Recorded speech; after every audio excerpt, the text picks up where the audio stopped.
चुनाव विधानसभा का है और ऐसे वक्त पर यह चुनाव जो इस कांग्रेस सरकार जो 2018 से बनी है, ऐसा वक्त जो आज राजस्थान की जनता देख रही है, पिछले 5 वर्षों से राजस्थान की जनता भुगत रही है, ऐसी सरकार कभी आप लोगों ने देखी क्या? कभी भी देखी हो तो, क्योंकि बुजुर्ग सामने बैठे हैं, इस प्रकार का खुला तांडव कभी नहीं हुआ। मेरी तो इतनी आयु नहीं है, राजनीतिक आयु भी कम है, वैसे भी कम है, 4.5 साल पौने 5 साल की पूरी उम्र हुई है राजनीति के अंदर। लेकिन आप सब बुजुर्गों ने जो मुझे बताया, ऐसा शासन नहीं हुआ कभी। यहां पर बैठे हमारे इस पूरे विधानसभा के सभी मतदाता बंधु हमारे यहां पर आए हैं। आप सब लोग बातों को सुन रहे हैं, आपके माध्यम से, सोशल मीडिया के माध्यम से ये बातें गली गली तक, ढाणी ढाणी तक पहुंचेगी। मेरा आपसे निवेदन है, ये चुनाव जो आज वर्तमान में राजस्थान में हो रहा है, चुनाव हर 5 वर्ष में होता है, विधानसभा लोकसभा का, लेकिन ये चुनाव जो वर्तमान समय में है, ये बहुत महत्वपूर्ण चुनाव है। ये चुनाव हमारा व्यक्तिगत चुनाव नहीं है, हमारे व्यक्तिगत रिश्ते नातों का चुनाव नहीं है, हमारे व्यक्तिगत लगाव, व्यक्तिगत भावना, इस प्रकार का चुनाव नहीं है। ये चुनाव है देश को आने वाले समय पर हम किस दिशा की ओर लेके जाना चाहते हैं। ये चुनाव है कि आने वाले समय पर हमारा देश, हमारे देश के 140 करोड़ लोगों की वो सभी आशा अपेक्षाओं पर खरा उतरे, उस प्रकार से हम कैसे देश को आगे बढ़ाते हैं, ये उसके निर्णय का चुनाव है। इसलिए मेरे मतदाता बंधुओं, इस चुनाव को व्यक्तिगत बिल्कुल भी ना लें। ये चुनाव केवल और केवल अपने राष्ट्र को आगे बढ़ाने की भावना, ये चुनाव केवल और केवल आने वाले समय पर जो एक रास्ता देश ने पकड़ लिया है, देश के लोग उस पर चल चुके हैं, देश ऊपर दौड़ने लगा है उस रास्ते के ऊपर, अब उसको आगे लेके जाने की जिम्मेदारी आपकी है, ये पूरे भारत की जनता की है। आपने मोदी जी को प्रधानमंत्री बनाया 2014 में, उन्होंने जो देश के लिए काम किया, देश की जनता के लिए जो काम किया, उसका बखान मैं नहीं करूंगा, क्योंकि आप सब लोगों ने उन सभी योजनाओं का लाभ लिया है। आप सभी ने वो सभी काम देखे हैं जो देश में पिछले लगभग 9.5 वर्षों से हो रहे हैं। उन्होंने देश से संकल्प किया है, देश के लोगों से ये वादा किया है, ये कहा है देश के लोगों से। और उस समय पर भी एक हमारे स्वतंत्रता सेनानी ने, जब आजादी की लड़ाई देश की हर दिशा से लड़ी जा रही थी, हर जाति धर्म को मानने वाला व्यक्ति, हर भाषा को बोलने वाला व्यक्ति, हर प्रांत में रहने वाला व्यक्ति, सभी व्यक्तियों में केवल एक ही भावना थी कि हमको आजादी चाहिए किसी भी कीमत पर। उस समय पर सुभाष चंद्र बोस ने देश को कहा था कि तुम मुझे खून दो, मैं तुम्हें आजादी दूंगा। याद है ना वो समय? हमारे बुजुर्गों ने हमें बताया है कि कैसे आजादी की संघर्ष की लड़ाइयां चली, आंदोलन हुए, देश में एक माहौल था, एक ही उद्देश्य था, और वो उद्देश्य देश का पूरा हुआ। उसी भांति आज देश में एक नेता ऐसा आया है जिसकी भावना, जिसका उद्देश्य, जिसका लगन केवल और केवल देश की सेवा करना, देश के लोगों की सेवा करना और देश की उन्नति के लिए जीना और मरना। आदरणीय प्रधानमंत्री जी ने देश के लोगों से आह्वान किया है कि आओ मेरे साथ चलो, आप मुझे हिम्मत दो, सहारा दो। ये मेरा वादा है देश के लोगों से कि 2047 तक हम देश को एक विकसित राष्ट्र बनाएंगे। तो इसलिए बंधुओं, ये चुनाव ठीक उसी भक्ति भावना का है, उसी राष्ट्र प्रेम की भावना का है। इस चुनाव में हमारे निर्णय से आने वाले समय पर देश को जो गति मिली है उसको और ताकत मिलेगी। आदरणीय प्रधानमंत्री जी के हौसले मजबूत होंगे और निश्चित रूप से देश के 140 करोड़ लोग मिलकर पुरुषार्थ करेंगे, मेहनत करेंगे और हमारे शहीदों का सपना पूरा करेंगे, हमारे बुजुर्गों की आशाओं को पूरा करेंगे। इस देश को विकसित बनाने का सब लोग मिलकर काम करेंगे। इसलिए चुनाव को व्यक्तिगत ना ले। हम सुनते आए हैं कि वोट देना हमारा अधिकार है और ये दुनिया की सबसे बड़ी ताकत हमारे पास में। इसीलिए हमारे लोकतंत्र को सबसे बड़ा और सबसे मजबूत लोकतंत्र कहा जाता है। वोट हमारे अधिकार, हम किसी को मर्जी दें, किसी को ना दें, ये हमारी इच्छा है। लेकिन कभी इस बात पर विचार किया है क्या आपने कि वोट जितना बड़ा हमारा अधिकार है उससे कईयों गुना बड़ी हमारी जिम्मेदारी है हमारे देश के प्रति। हमारी जिम्मेदारी है कि हमारे वोट के माध्यम से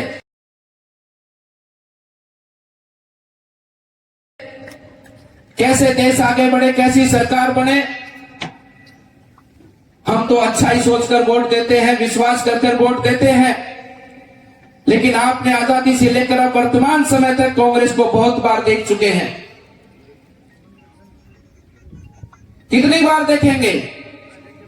यहां किसान बैठे हैं, पूरी सभा में एक एक व्यक्ति किसान है, कोई भी व्यक्ति ऐसा नहीं जो किसानी नहीं करता हो।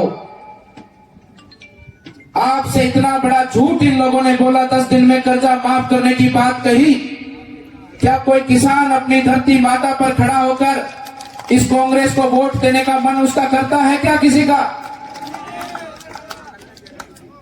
अगर वो ईमानदारी से, सच्चाई से इस बात का चिंतन और मनन करे कि एक राजनीतिक पार्टी किसानों के बीच में आकर झूठ बोलती है, धोखा करती किसानों से, क्या किसान उसको वोट देगा? क्या युवा उसको वोट देगा? हमने तो विश्वास में आकर वोट दिया था, लेकिन बार बार ये कांग्रेस वही काम करती है, क्योंकि कांग्रेस कभी भी नहीं चाहती कि देश का किसान, देश का गरीब, देश का युवा आगे बढ़े। इनकी मानसिकता ठीक उसी प्रकार से है कि लोगों को पिछड़ा रखो, गरीब रखो, लोग आशावादी बनकर रहे। नेताजी गांव में आएंगे, गांव में कहेंगे कि भाई लूण ले लो, मिर्च ले लो, तेल ले लो, हल्दी ले लो, लूण ले लो, मिर्च ले लो, तेल ले लो, 100 यूनिट बिजली की ले लो। अरे इतना भोला समझा है कि हमारे किसानों को, हमारे राजस्थान की जनता को।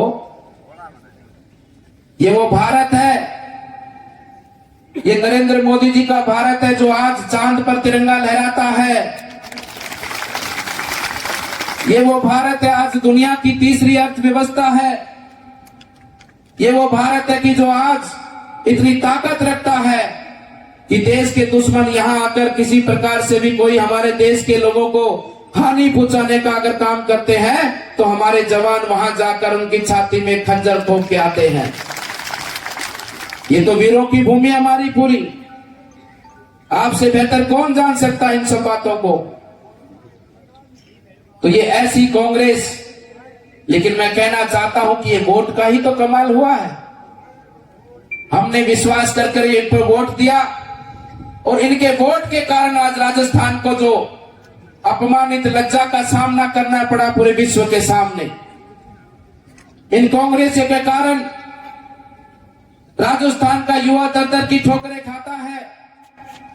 एक नहीं 17-18 बार पेपर लीक होता है, पेपर बेच के खा गए कांग्रेस के लोग।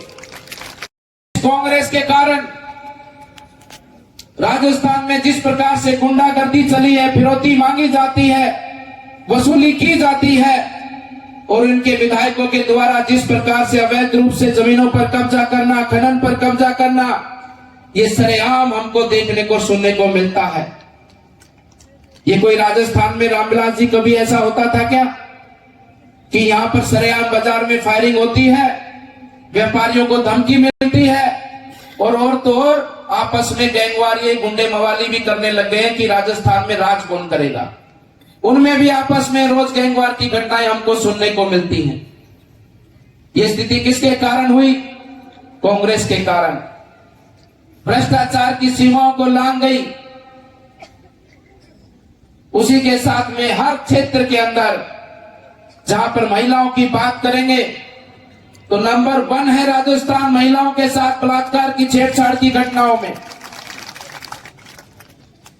ये राजस्थान के अंदर ऐसा हो, हम राजस्थान वासियों को जिस प्रकार से अपमानित इस कांग्रेस शासन में होने का ये जो हमको देखना पड़ा है कि राजस्थान में भीलवाड़ा के अंदर एक बच्ची को 11 साल की बच्ची के साथ में बलात्कार होता है, डंडों से पीटा जाता है, मारा जाता है, नहीं मरती है तो जिंदा भट्टी में जला दिया जाता है। ऐसी घटना राजस्थान क्या सहेगा? जिम्मेदार कौन है? कांग्रेस। ये ठीक वही समय हो गया है, इस प्रकार का शासन हो गया जिस प्रकार का एक समय पर महाभारत के समय हुआ था। उस समय पर भी अधर्म का शासन था। सत्ता के लोभी सत्ता पर बैठना चाहते थे, सत्ता छोड़ना नहीं चाहते थे और उनके कारण जिस प्रकार से अधर्म का शासन हुआ, द्रौपदी का वस्त्र हरण हुआ। आज राजस्थान में भी भीलवाड़ा के अंदर एक हमारी बहन को निर्वस्त्र करके सरेआम बाजार में घुमाया जाता है। ये ऐसा अधर्म का शासन राजस्थान में है। इसलिए बंधुओं, हर जगह पर देख लो तुष्टीकरण की राजनीति, तुष्टीकरण की राजनीति की पराकाष्ठाओं को पार किया है। हमारे हिंदू सनातन धर्म के पर्व त्योहारों पर फतवे जारी होते हैं, धारा 144 लगाई जाती है कि आपकी यात्रा नहीं निकलेगी और उधर उदयपुर में PFI को परमिशन दी जाती है कि आप निकालो यात्रा, कोई आपको रोकने वाला नहीं है। कन्हैया की मृत्यु, कन्हैया की दर्दनाक हत्या हो जाती है, दिन दहाड़े उसका गला रेंग दिया जाता है, उसको मुआवजा देने तक ये सरकार आनी पड़ती है, न्याय देने तक की ये काम नहीं करती है। और उधर गौ तस्कर हमारे पड़ोस के अंदर हरियाणा में कहीं मारा जाता है, उसके घर जाके मुख्यमंत्री 25 लाख की घोषणा करते हैं। उधर जयपुर के अंदर रोड एक्सीडेंट में मुस्लिम समाज का एक युवक मर जाता है, आपस में दोनों मुस्लिम होते हैं। उसके बाद बाजार के अंदर जिस प्रकार से बाजार के व्यापारियों को डराया धमकाया जाता है, उसी दिन शाम को गहलोत जी उस मरने वाले व्यक्ति को 50 लाख का मुआवजा घोषित करते हैं। यह है गहलोत की रीति और नीति। आपके यहां भी बहुत घटनाएं हुई होंगी। आदरणीय रामविलास जी हमारी स्वतंत्रता सेनानियों की वीरांगनाएं मुख्यमंत्री आवास पर बैठी रही धरने पर, सरकार ने कोई पूछने वाला नहीं। पुलिस को ऑर्डर देकर उनको घसीट कर जंगल में छोड़ के आए, उनको तो मुआवजा देने की बात नहीं। और उधर तुष्टीकरण की राजनीति की पराकाष्ठा करने वाली है सरकार, जिस प्रकार से हमारे सनातन धर्म को अपमानित करने का काम करती है, वो किसी से छुपा नहीं है। लोग कहते हैं कि मुख्यमंत्री के आवास से, सचिवालय से ऑर्डर आया है। हमने सुना, अखबार में भी देखा, सोशल मीडिया पर भी देखा, उदयपुर के अंदर, जोधपुर के अंदर कहा कि मुस्लिम भाइयों के त्योहार का, रमजान का महीना है, वहां पर लाइट की सुविधा, बिजली की सुविधा, पानी की सुविधा सुचारू रखी जाए। मेरी नजर में जो मुख्यमंत्री आवास है, इस प्रकार के जो फतवे जारी करते हैं, ये जो मुख्यमंत्री आवास नहीं हुआ है, ये तो फतवा हाउस बन चुका है आज के समय पर। ये तो फतवे जारी होते हैं यहां से हमारे लिए। इसलिए वोट है, ये हमारे थोड़े से वोट की चूक के कारण आज ये परिस्थिति राजस्थान में बनी है। और एक तरफ हमारा वोट 2014 में दिया, 2019 में दिया, हमने सोच समझकर वोट दिया और उस वोट की ताकत देखिए। 500 सालों से हमारा देश का नागरिक, हमारा सनातन धर्मी भगवान राम के लिए मरता था, जीता था कि राम मंदिर बने, राम मंदिर बने। और ये भारतीय जनता पार्टी संकल्प लेकर देश के लोगों के बीच में गई, देश के लोगों ने में ताकत दी, और जैसे ही आपकी ताकत पूरी मजबूती में आई तो आपके सामने आपकी वोट की ताकत से राम मंदिर भी बनने जा रहा है। और आने वाली 22 जनवरी को भगवान रामलला विराजमान होंगे अपने आसन पर। आपके वोट की ताकत है, ये आपके वोट की ताकत है कि आपके वोट से धारा 370 टूटती है। देश में करोड़ों माताओं बहनों के घर में रसोई गैस का सिलेंडर पहुंचता है, शौचालय बनते हैं, प्रधानमंत्री आवास बनते हैं, राशन पहुंचता है। और आज पूरी दुनिया भारत का सम्मान करती है, पूरी दुनिया भारत की ओर इस कदर देखती है कि ये भारत ही है, ये भारत की संस्कृति ही है जो देश को, पूरी दुनिया को आगे लेकर बढ़ सकती है, सबको एक सम्मान के साथ में, परिवार के साथ में लेकर बढ़ सकती है। ये आपके वोट के कारण हुआ है। इसलिए चुनाव में कोई व्यक्तिगत कुछ नहीं है, ये चुनाव केवल और केवल राजस्थान के विकास को आगे ले जाने वाला चुनाव है, हमारे देश को आगे विकास के पथ पर गति देने वाला चुनाव है। और इस चुनाव के साथ में हम जुड़कर मोदी जी के साथ मिलकर हम भी यह संकल्प लें कि हमारा यह जीवन हमारे देश के लिए समर्पित है। उस समय जो लोगों ने हमारे देश के लिए अपने प्राणों को न्यौछावर किया तो उस समय देश के मरने की आवश्यकता थी, आज देश के लिए जीने की आवश्यकता है। हम अपना पुरुषार्थ करें, मेहनत करें और देश के लिए काम करें ताकि आने वाली पीढ़ी, हमारे युवा साथी, हमारे बच्चों का भविष्य उज्जवल हो और हमारा देश एक विकसित राष्ट्र बने। इस भाव से इस चुनाव को लेते हुए इस चुनाव में एक एक भाई से मैं निवेदन करूंगा, आप इस सभा में बड़ी संख्या में उपस्थित हैं, आपसे कहना चाहूंगा इस सभा के बाद में जहां जहां भी जिस स्थान पर जाए, जिस गांव में भी जाए, जिस विधानसभा में भी जाए, ये चुनाव देश के लिए लड़ा जा रहा है, देश के भविष्य के लिए लड़ा जा रहा है।